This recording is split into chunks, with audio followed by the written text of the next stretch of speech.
இப்போ ஹனுமான் பறந்து போகிறார். திடீர்னு கடலுக்குள்ளேருந்து மைனாகம்ங்கிற மலை வந்தது. அந்த மைனாகம் ஹனுமானை பார்த்து சொன்னது, நான் உங்கள் அப்பா வாயுதேவனுடைய நண்பன், நீ இளைப்பாறுவதற்காக இடம் கொடுக்குறேன், கொஞ்ச நேரம் ரெஸ்ட் எடுத்துட்டு போ. ஹனுமான் சொன்னார், எனக்கு ஓய்வெடுக்க நேரம் கிடையாது, சீக்கிரமாக சீதையை போய் கண்டுபிடிக்கணும். 2 வழியில் எங்கேயும் நிற்க மாட்டேன்னு நான் சபதம் பண்ணிட்டு தான் போகிறேன், வழியில் நிற்க முடியாது. அதுவும் இவ்வளோ அவசரமாக போகிறவனால நீ நடுவில் வந்து இப்படி அன்பு காட்டுறேன் இளைப்பாருன்னா எப்படி முடியும்? இந்த கார்த்தால குழந்தைகள்லாம் ஸ்கூலுக்கு கிளம்புவாளே, கார்த்தால எழுந்துட்டே பல் தேய்ப்பா, பல் தேய்ச்சுட்டே குளிப்பா, குளிச்சுட்டே ட்ரெஸ் மாற்றுவா, ட்ரெஸ் மாற்றிகிட்டே சாப்பிடுவா, சாப்பிட்டுட்டே ஹோம்ஒர்க் எழுதுவா, ஹோம்ஒர்க் எழுதிட்டே ஸ்கூல் பஸ்ஸில் ஏறி அப்படியே ஸ்கூலுக்கு போயிடுவா. அந்த மாதிரி அவ்வளோ வேகமாக நான் சீக்கிரமாக சீதையை தேடணும்னு சொல்லி ராம கைங்கரியத்துக்கு போயிட்டு இருக்கேன், உன் அன்புக்கு நன்றின்னு மார்பால் அந்த மலையை அணைத்து கொண்டு அதை கடந்து விட்டார். அடுத்து கொஞ்ச நேரம் கழித்து பார்த்தா தேவர்கள் என்ன பண்ணாலும் சுரசா என்ற நாகமாதாவை அனுப்புகிறா. இது எதுக்குன்னா ஹனுமானை டெஸ்ட் பண்ணுறதுக்காக.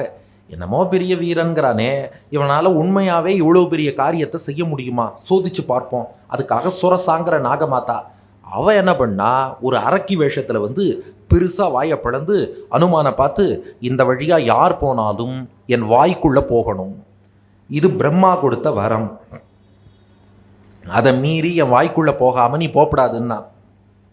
அனுமான் சிரித்தார். அவள் பெருசாக வாயை பிளந்தாலும், இவர் பெரிய வடிவத்தோடு பிறக்கிறார் இல்லையா, பெருசாக வாயை பிளந்தா. அனுமான் சிரித்தார். ரொம்ப சௌக்கியமாக போச்சு. கொசு மாதிரி சின்ன வடிவம் எடுத்துட்டார் ஹனுமான். என்ன பிரச்சனைனா, வாயை அதிகமாக பிளந்தோன்னு வச்சுக்கோங்க, எதிர்த்தாப்பில் என்ன இருக்குதுன்னு தெரியாது.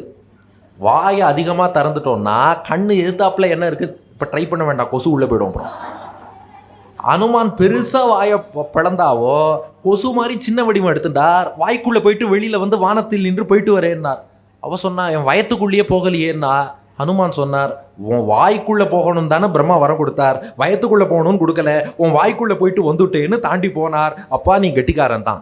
அதாவது இந்த டெஸ்ட் எதுக்குன்னா, ஏதோ வேடிக்கை, ஏதோ வாயை திறந்தா கொசு போகிறது, அதுக்கு இல்லை. இது எல்லா இடத்துலையும் வீரத்தையும் வலிமையை மட்டும் பயன்படுத்தி ஜெயிக்க முடியாது.